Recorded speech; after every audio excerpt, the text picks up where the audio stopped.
Okay बिस्मिल्लाह। तो ये अब जो लेसन 5 जो हमारा है इंडस्ट्रीज़ का, इसके कुछ चंद एक एक्सरसाइज के हवाले से हम बात करेंगे। पहले भी मैंने सारे लेसन्स के बारे में मैंने यही कहा कि बिल्कुल मुख्तसर सी इसकी एक्सरसाइज होती है और ये अच्छा है आपके लिए, ज़्यादा प्रेशर नहीं रहता है बच्चों को। तो ये इसको आप एक्सरसाइज को बिल्कुल मतलब लाइट उसी तरह रखेंगे जिस तरह इन्होंने भी रखी है। Answer the following question. Question number 1 है, what is meant by the term industry. Industry को हमने पहले भी इसको समझा है। It is an economic activity which is concern with production of goods. इसमें हम चीज़ें बनाते हैं, एक्सट्रैक्शन ऑफ मिनरल्स को एक्सट्रैक्ट करते हैं, और प्रोविजन ऑफ सर्विसेज, या फिर हम सर्विसेज प्रोवाइड करते हैं, तो इसी को इंडस्ट्री कहते हैं। बिल्कुल आसान सा जवाब, कोई मसला ही नहीं है। Question number 2, which are the main factors which influence the location of an industry. अभी जो हमने चैप्टर में पढ़ा कि इसमें लोकेशनल जो एडवांटेज है वो सबसे इंपॉर्टेंट होता है एक फैक्ट्री के लिए। जैसे अहमदाबाद के बारे में हमने पढ़ा, ओसाका के बारे में हमने पढ़ा, और इसके अलावा मैनचेस्टर के बारे में भी मैंने चंद एक बातें बताई आपको। तो ये बड़ा ही अहम चीज़ होता है। तो इसमें लोकेशन के एतबार से जो चीज़ें अहम होती है, that is availability of raw material, land, water, labour, power, capital, transport and market.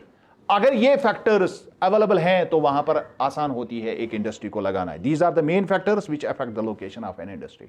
उसी जगह पर आप शिफ्ट करेंगे इंडस्ट्री को जहां पर ये सारी चीजें आपको मिलेंगी। Then comes question number 3, which industry is often referred to as the backbone of the modern industry. अभी हमने पढ़ा आयरन एंड स्टील इंडस्ट्री, क्योंकि सारी की सारी बाकी मशीनें जो है या तो आयरन की बनी हुई है या आयरन एंड स्टील इंडस्ट्री से प्रोडक्ट्स वो इस्तेमाल करते हैं। So the iron and steel industry is often referred to as the backbone of modern industry.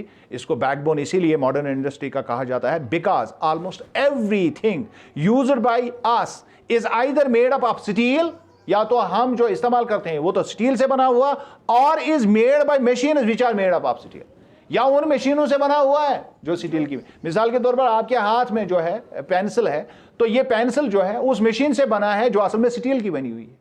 तो वन और the other way we depend upon these iron and steel industries. उसके बाद question number 4, why cotton textile industry rapidly expanded in Mumbai. यहां पर मुंबई में क्यों ये फली फूली अच्छी तरह से कॉटन इंडस्ट्री? क्योंकि यहां का क्लाइमेट अच्छा है, यहां पोर्ट नजदीक है, रॉ मटेरियल अवेलेबल है, स्किल्ड लेबर यहां पर। यही चीजें होती है ना इंडस्ट्री लगाने के लिए, हमने इसको बार बार पढ़ा। अब यही चीजें हम इसको एग्जाम में भी यही चीजें लिखनी है। तो क्वेश्चन के हवाले से जो हमें क्वेश्चन में जवाब लिखना है, that is the warm and moist climate of Mumbai, proximity two port, availability of raw material and skilled labour helped in rapid expansion in the industry of Mumbai.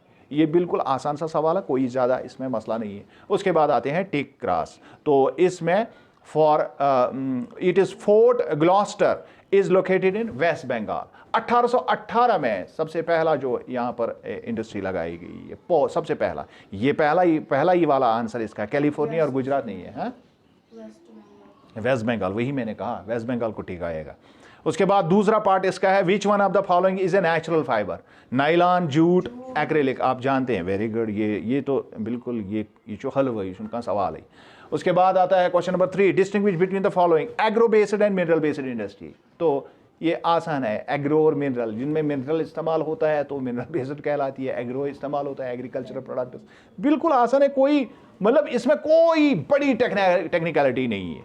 The raw material in agro based industry come from agricultural produce. सवाल के जवाब में हम कहेंगे कि जब raw material के बारे में हम देखेंगे, क्योंकि ये एग्रो बेस्ड मिनरल बेस्ड, तो इसका असल में जो रॉ मटेरियल है उसके हिसाब से हमें इसका जवाब देना है। तो एग्रीकल्चर से जब हम प्रोड्यूस इस्तेमाल करेंगे किसी भी इंडस्ट्री में, उसको एग्रो बेस्ड कहेंगे, और अगर मिनरल से करेंगे तो हम मिनरल बेस्ड कहेंगे। बिल्कुल आसान सा सवाल है, while as minerals are the raw material in the mineral based industry. उसके बाद आता है public sector and joint sector.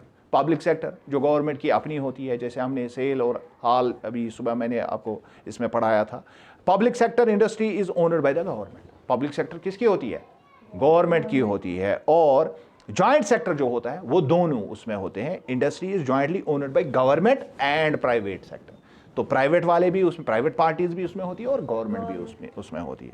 उसके बाद आता है question number 3, give 2 examples each of the following raw materials and products tertiary activities. इसके दो एग्जांपल्स, रॉ मटेरियल्स क्या आप बता सकते हैं कि जो भी इंडस्ट्रीज हमने पढ़ी, अभी कार्टन टेक्सटाइल पढ़ा, आयरन एंड स्टील पढ़ा, तो कार्टन और आयरन तो बन गया ना क्या हमारा रॉ मटेरियल।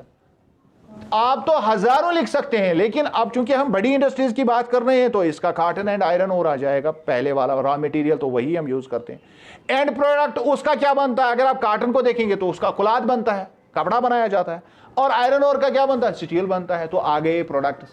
अब टर्शरी एक्टिविटी उसमें क्या इस्तेमाल होती है, या बैंक से हमें लोन लेना पड़ता है तभी हम इंडस्ट्री लगा सकते हैं, और ट्रांसपोर्ट, एक जगह से दूसरी जगह पर हमें गाड़ियां चाहिए, या ये रेलवे रूट चाहिए, या इसको शिप्स चाहिए, तो वहां पर हम टर्शरी एक्टिविटी में लिखेंगे banking and transport, banking and transport. उसके बाद नंबर 4 एग्रो बेस्ड इंडस्ट्रीज।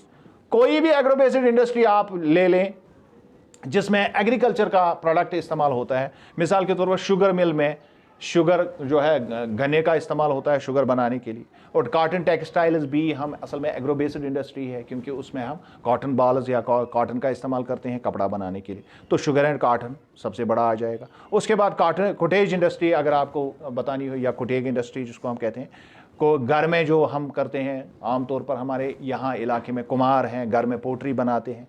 इसी तरह एपीकल्चर, बहुत सारे लोग घर में मछलियाँ या ये जो हम कहते हैं, क्या कहते हैं इनको, ये जो बीज भी पालते हैं, और इसके अलावा